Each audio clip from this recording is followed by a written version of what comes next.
ಉತ್ತರವನ್ನು ನೀಡಲಾಗಿದೆ ಸರ್ ನನ್ನ ಜೊತೆ. ಉತ್ತರವನ್ನು ತಾವು ನೀಡಿದಿರಿ, ಬಟ್ ಉತ್ತರ ನಮಗೆ ಸಮಂಜಸವಾಗಿಲ್ಲ ಅಂತ ತಮ್ಗೆ ಹೇಳಕ್ಕೆ ಬಯಸ್ತೀನಿ.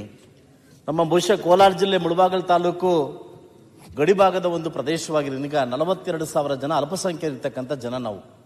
ಇವತ್ತು ನೀವು 3 ಕೋಟಿ ಬಿಡುಗಡೆ ಮಾಡಿ 90 ಲಕ್ಷ ಆಗಿ ಕೊಟ್ಟಿದ್ದೀವಿ ಅಂತ ಹೇಳ್ತಿದ್ದೀರಿ.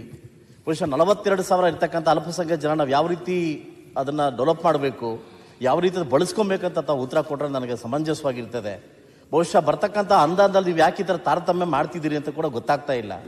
ಯಾಕಂದರೆ ಇವತ್ತು ಸರ್ಕಾರ ನೀವೇನು ಹೇಳ್ತಾ ಇದ್ದೀರಿ, ನಾವೆಲ್ಲರಿಗೂ ಒಂದೇ ಸರ್ಕಾರ ಮಾಡ್ತೀವಿ ಅಂತ ಹೇಳ್ತಿದ್ದೀರಿ. ಬಹುಶಃ ಕಾಂಗ್ರೆಸ್ ಅವ್ರಿಗೊಂದು ತಾರತಮ್ಯ, ನಮಗೊಂದು ತಾರತಮ್ಯ ಮಾಡ್ತಿದ್ದೀರಿ. ತಾವು ಬೇಕಾದ್ರೆ ಸಾಬೀತುಪಡಿಸ್ತೀನಿ ಅದನ್ನು. ಬಹುಶಃ ತಾವುಗಳೇ ತಮ್ಮನ್ನ ನಮಗೆ ನಿಮ್ಮ ಕೈ ಮುಗಿದು ನಾನು ಕೇಳ್ತೀನಿ ಸರ್, ಎಲ್ಲೆಲ್ಲಿ ಅಲ್ಪಸಂಖ್ಯಾತ ಜನ ಕಡಿಮೆ ಇದ್ದಾರೆ ಅಲ್ಲಿ ಕಡಿಮೆ ಕೊಟ್ಕೊಳ್ಳಿ.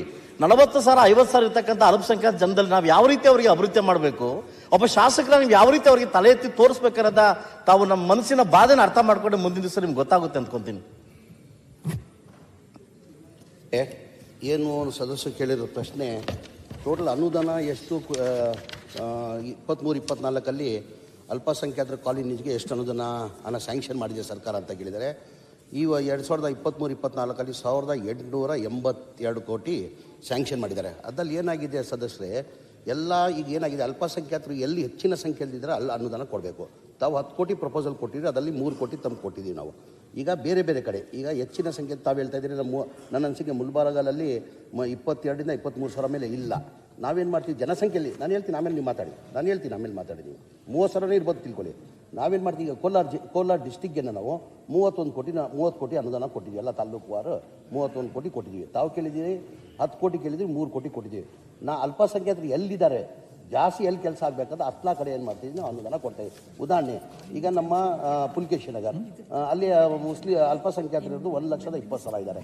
ಸರ್ವೋದಯನಗರ್ ಕಾನ್ಸ್ಟಿಟ್ಯೂನ್ಸಿಯಲ್ಲಿ ಅಲ್ಲಿ ಅಲ್ಪಸಂಖ್ಯಾತರು 1,40,000 ಇದ್ದಾರೆ. ಹಾಗಾಗಿ ಹೆಬ್ಬಾಳ ಉದಾಹರಣೆ ಕೊಡ್ತಾರೆ ನಿಮಗೆ. ಆ ಥರ ನಾವು ಜನಸಂಖ್ಯೆ ಎಲ್ಲೆಲ್ಲಿ ಜಾಸ್ತಿ ಇದೆ ಅವ್ರಿಗೆಲ್ಲರೂ 5 ಕೋಟಿ 1,000 ಕೋಟಿ ಎಲ್ಲರಿಗೂ ಎಲ್ಲಿ ಕೊಡಕ್ಕೆ ಸಾಧ್ಯ?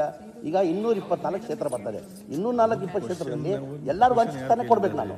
ಹಾಗಾಗಿ ಎಲ್ಲರಿಗೂ 5 ಕೋಟಿ ಎಲ್ಲಿ ಜಾಸ್ತಿ ಇದಾರಲ್ಲ 5 ಕೋಟಿ ಕೊಟ್ಟಿದ್ದೀನಿ ಸರ್. ಮಂತ್ರಿಗಳೇ 60 ಕೋಟಿ ಕೊಡ್ತೀನಿ. ಇನ್ನು ಅನುದಾನ ಫೆಬ್ರವರಿಯಲ್ಲಿ ಬರ್ತದೆ. ಫೆಬ್ರವರಿಯಲ್ಲಿ ಬಂದ್ರೆ ನಿಮ್ಗೆ ಹೆಚ್ಚಿನ ಅನುದಾನ. ಸಚಿವರೇ ಬಸವ ನಿಮಿಷ ಸರ್, ನನ್ನ ಪೂರ್ತಿ ಆಗ್ಬಿಡ್ಲಿ ಸರ್, ದಯವಿಟ್ಟು ಪೂರ್ತಿ ಆಗ್ಬಿಡ್ಲಿ. ಅಮಾರ ಜಮೀರ್ ಬೈ, ಅಮಾರ ಜಮೀರ್ ಬೈ, ಅಲ್ಪಸಂಖ್ಯಾತರ ಬಗ್ಗೆ ಒಂದು ವಿಶೇಷವಾದ ಭಾರತ ದೇಶದಲ್ಲಿ ದಕ್ಷಿಣ ಭಾರತದಲ್ಲಿ ನನ್ನ ದರ್ಗಾ ಇದೆಯಲ್ಲ, ಹೈದರಾಬಾದ್ ದರ್ಗಾ ಇದೆಯಲ್ಲ, ಸುಮಾರು 1,000 ಜನ ಮೌಲ್ಯಗಳು ವರ್ಷಕ್ಕೆ 1,000 ಜನ ಬರ್ತಾರೆ. ಒಂದು ಸರಿ ನೀವೇನಾದ್ರೂ ಬಂದಲ್ಲಿ ನೋಡಿದ್ರೆ ಬಹುಶಃ ನಮ್ಮ ಪರಿಸ್ಥಿತಿ ನಿಮ್ಗೆ ಅರ್ಥ ಆಗ್ತದೆ. ನಾವು ಅಲ್ಪಸಂಖ್ಯಾ ಅಭಿವೃದ್ಧಿ ಆಗ್ಬೇಕಾದ್ರೆ ದಯವಿಟ್ಟು ತಾರತಮ್ಯ ಮಾಡಕ್ ಹೋಗ್ಬೇಡಿ ದಯವಿಟ್ಟು.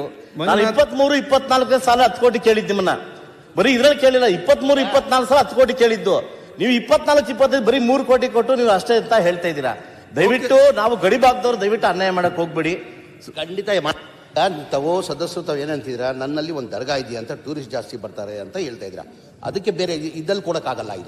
ಇದು ಡೆವಲಪ್ಮೆಂಟ್ ಕಾಲೋನೀಸ್. ಇದು ದರ್ಗಾಗೆ ಸಪ್ರೇಟ್ ಇದೆ. ಒಬ್ಬರು ಪ್ರಪೋಸಲ್ ಕೊಡಿ, ಎಷ್ಟು ಬೇಕಾದ ಅನುದಾನ ಕೊಡ್ತೀನಿ ನಾನು. ಆಮೇಲೆ ಬರೋ ವರ್ಷದಲ್ಲಿ ಫೆಬ್ರವರಿ ಆದ್ಮೇಲೆ ಬಜೆಟ್ ಆದ್ಮೇಲೆ ನಿಮ್ಗೆ ಎಷ್ಟು ಅನುದಾನ ಕೊಡ್ತೀನಿ ನಾನು. Okay, good. Prabhu B Chavan. ಸನ್ಮಾನ್ಯ ಸಭಾಧ್ಯಕ್ಷರೇ, ಕೊಟ್ಟಿನ ಸಂಖ್ಯೆ 9 ಮಾನ್ಯ ಲೋಕೋಪಯೋಗಿ ಸಚಿವರಿಗೆ ಕೇಳಬಯಸುತ್ತೇನೆ. ಸನ್ಮಾನ್ಯ